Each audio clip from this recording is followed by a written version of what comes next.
Avery Friedman, a civil rights attorney and law professor, joining us from Cleveland, and Richard Herman, a New York criminal defense attorney and law professor, joining us from Las Vegas. Good to see you both. Hi, Frederica.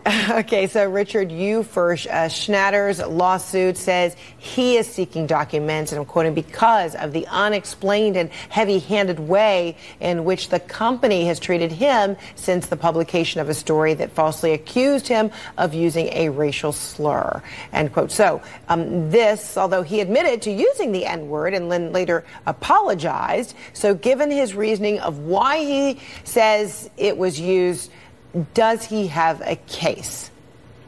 I think he does, Fred, and I think this is it smears of a coup, and I'm starting to believe that the more I read about this. You know, this is the third largest pizza delivery company in the United States. He started this business in '84. He started it. He's worth about over $800 million himself personally, but he built this company from scratch, Fred. And okay, he had an issue condemning the NFL owners with the whole issue concerning the players kneeling, and he blamed that on decreased revenues because, again, Papa John's was the pizza for the NFL. So as a result of that, he stepped down as CEO. Now he has his diversity training session with a marketing company where a lot of ideas are going back and forth, including the marketing company suggesting that Papa John's hire Kanye West as a spokesman for them. And Schnatter was like, no, you can't do that because he uses the N-word in his songs. And there's a lot, we don't know the exact conversation, Fred. We don't know how the word came out. We don't know what his intentions were when he said it. And that's his point. There was no internal investigation. The board breached their fiduciary duty. You can't just fire someone. There was no vote of the shareholders. I think he has grounds to stand on, Fred, and I wouldn't be surprised if he works his way back into this company. Oh, boy, oh, boy. Avery, why are you saying, oh, boy, oh, boy? I'm not looking at the same case. I mean, look, after November, Schnatter made some remarks about the NFL ownership, and stocks started to take a dive, as well as viewership in the NFL. That's legitimate. Then he says he did use the N-word, but he said, well, it was diversity training, and then he said he didn't.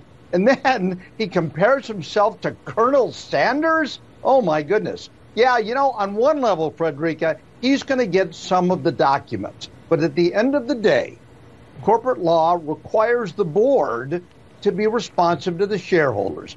I think he is out. The stocks have plummeted.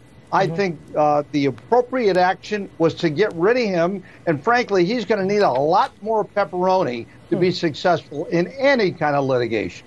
So Richard, how do you see, these, books or records or documents, if he does indeed get them, because he's arguing that he has unfettered rights, in which to get them? How might that potentially help his case?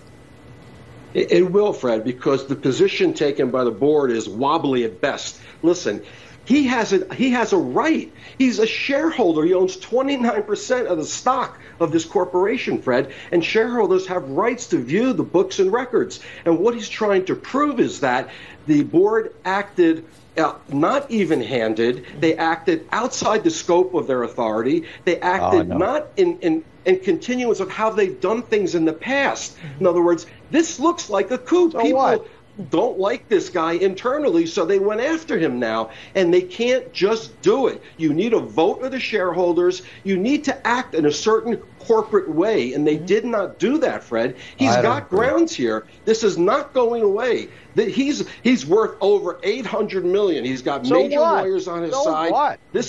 So do you know what was said on the phone with the marketing company? Did you see a transcript of that? Have you heard his words? He says he's not a racist. That's what he says. We heard the marketing company. Where are we going? We heard the marketing company say. Well, no, the marketing company, he claimed the marketing company was trying to shake him down, the corporation down, for $6 million. Fine, give him. He paid him $2.5 million. I'm telling you.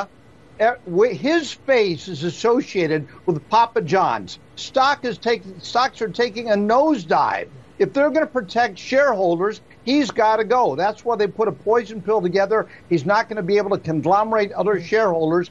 I think he's out. Hey, you know what? Take his $800 million and open up something else. But if Papa John's is going to survive, and there's a real question, you've got to have that guy gone. I think the board is absolutely right. But one does have to wonder if he's still a shareholder, then he still would be privy to information. Does he have to legally make a motion for any of this information, or does it simply have to be handed over, Richard?